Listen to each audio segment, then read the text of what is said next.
The Selfish Path to Romance. Download Chapter 1 for free at drkenner.com. Bobby, you're having some difficulty with relationships? Yeah. Generally speaking, I have trouble enjoying things, and generally it is very difficult for me to feel anything about feeling good, I guess. And from what I understand, the closest thing I can attribute that to is something called anhedonia. Just not feeling any pleasure in life. Right. My question specifically is, what can be done to mitigate the damage that anhedonia does to the people, like relationships and the people in your life? Okay, the first relationship that you want to focus on is your relationship with yourself. And you want to be as kind and as loving and endearing to yourself. So if you've not given yourself permission to laugh hysterically or go after a sport or a hobby that you love or find a career, how old are you, ballpark? 25. So you're still designing your life, so to speak, Bobby. You're still young. I mean, it may not feel that way to you because you're the oldest you've ever been, but you're still young.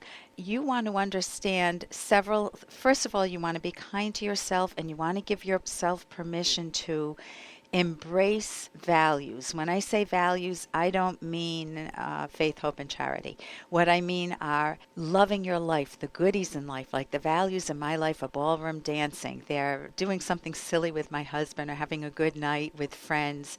You want to learn how to embrace those. And if you don't know how, you can build skills in any of those areas because something got you to where you are today. And for some reason, you've dampened your emotions. Tell me, am I off base there or not? Do you allow yourself to feel strong emotions apart from fear and anxiety?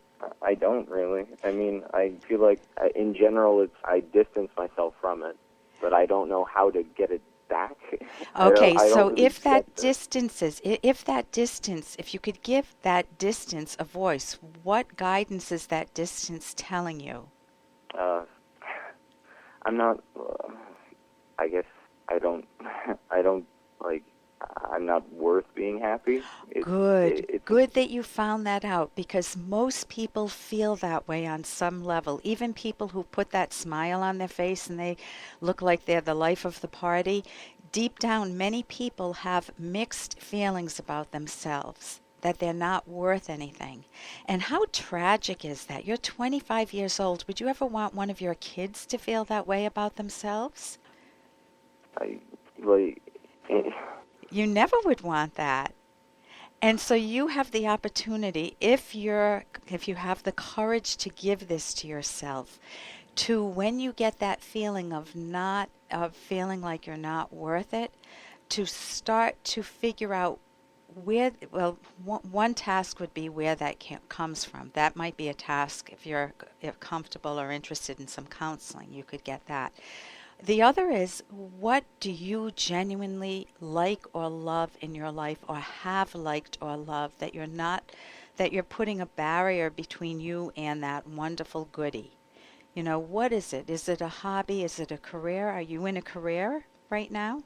I'm currently in an internship position, and I have one more year left in college. Okay. Is it in a career that you enjoy? Overall, it's interesting. It definitely can allow me to do more with it's better financially than a lot of the options I had. Okay, so you want some financial security. So Yeah. let me give you some structure here. There are 4 basic areas of goodies. I'm calling them values, right? There's one is going to be. Hey, I got to interrupt this because we've got to pay some bills. 30 seconds, that's it. A very quick ad, and then Ellen will be back. Romance. I wish I knew more about what girls want from a relationship. Boy, I wish I knew more about what I want. Where's that ad I saw? Here it is. The Selfish Path to Romance, a serious romance guidebook. Download Chapter 1 for free at selfishromance.com and buy it at amazon.com. The Selfish Path to Romance. That is interesting. There are 4 basic areas of goodies. I'm calling them values, right? There's one is going to be your career.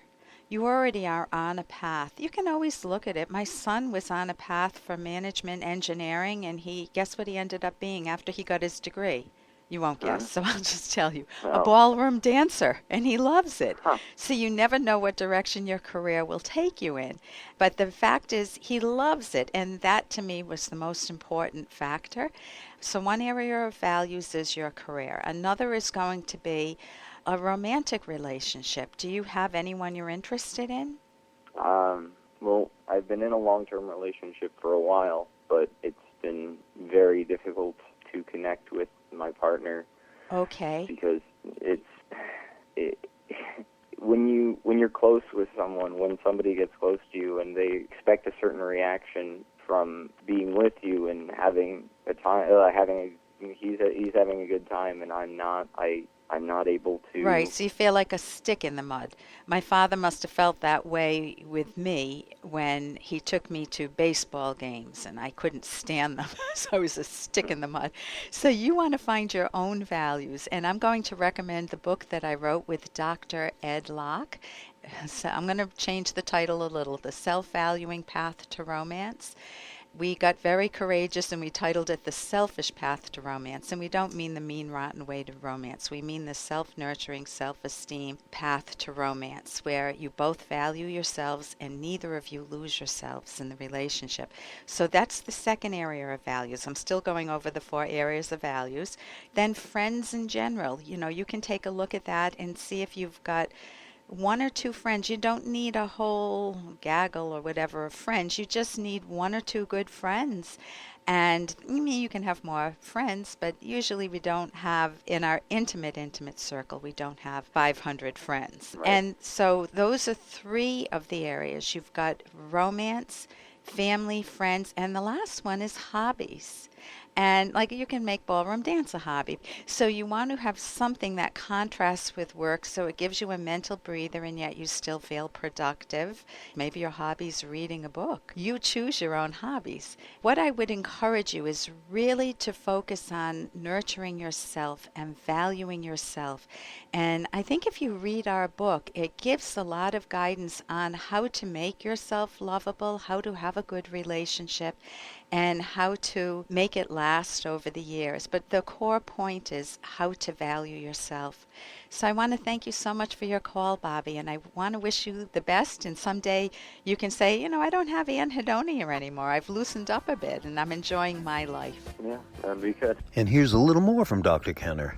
I'm not mad at you. I'm mad at me. I've just been so lonely over the last year. I'm raising a child alone. I'm scared. I always thought of myself as a strong and independent person, but the truth is I'm afraid.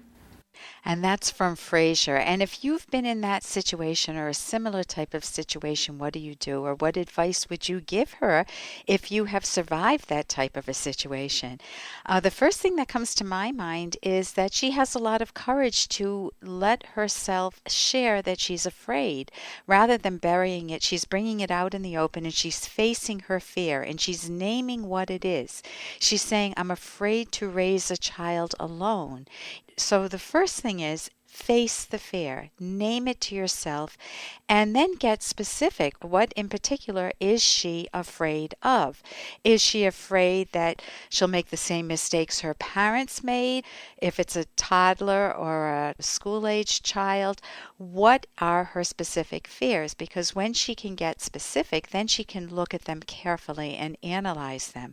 The next thing she could do is to look at, what are my resources? When have I overcome things in the past? When have I had difficult situations and I've surmounted them? What gives me my self-image that I am a strong woman? What are the particulars? And she might remember times when, even though I was jobless, I was able to go out and I got turned down a lot, but I was able to find a darn good job. And she might be able to see situations in her own life where she was successful. She also mentioned she was lonely, and she could reach out. I mean, she is reaching out to Fraser in this case, but she can reach out to other people who she knows. Sometimes when you feel really fearful and lonely and you see yourself as a strong woman, you don't want that side of you to be shown to the world, that you feel vulnerable. But if you can find trusting people and share your vulnerability, the loneliness starts to diminish. You feel like you have support and people have your back, so to speak. So she can, with some work, it wouldn't happen right away. She could reframe this as an opportunity for a challenge for herself to increase her strength and to do so with new skills by reaching out to others and by remembering the strengths that she does have and by getting specific. For more Dr. Kenner podcast, go to drkenner.com and please listen to this ad. Here's an excerpt from The Selfish Path to Romance, the Serious Romance Guidebook by clinical psychologist Ellen Kenner and co-authored Edwin Locke. Unreasonable resistance involves manufacturing ploys to avoid thinking or evading the subject. I'm right, you're wrong, period. Unreasonable resistance means your partner is not simply misunderstanding you, but also refusing to understand you, refusing to grant validity to your carefully reasoned arguments, refusing to acknowledge relevant facts, refusing to consider alternatives, refusing to focus on solving the problem at all. Refusing to use ways to rationally compromise means your partner is beyond reason, is evading the facts, and is acting on the basis of some irrational emotion, such as fear. You can download Chapter 1 for free by going to drkenner.com and buy it at amazon.com.